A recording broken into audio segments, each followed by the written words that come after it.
A steel firm filed before the Office of the Ombudsman on Thursday a complaint against the Bureau of Customs or BOC Chief Alberto Lina for allegedly violating Republic Act No. 9485, otherwise known as the Anti-Red Tape Act of 2007.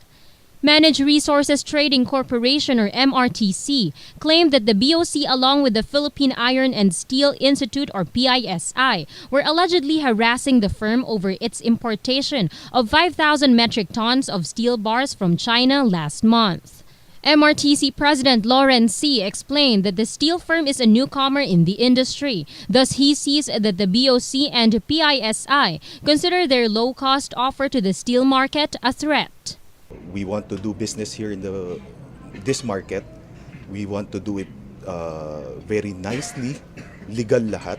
We followed all the necessary procedures from day one up to today. So we are expecting, our group is expecting that somehow medyo we are on a good side. The camp also requested the Ombudsman to investigate an alleged conspiracy between Lina and the PISI. MRTC was also considering filing libel and damage charges against PISI President Roberto Cola after blocking the importation of steel from China. It can be recalled that Cola sent 5 letters to the BOC complaining that the steel bars ordered by MRTC from China were substandard, thus must be issued a warrant of detention.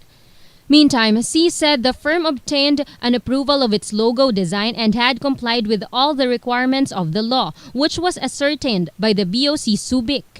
Meantime, Attorney Amado Valdez, former dean of the University of the East College of Law and the camp's lawyer, pointed out that ever since, the tool that is being used by the cartel in the steel market is red tape in the government. The importation is controlled.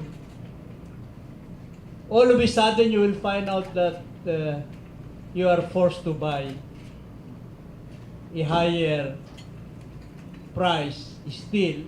For GNN, Paula Solmerano, News Force.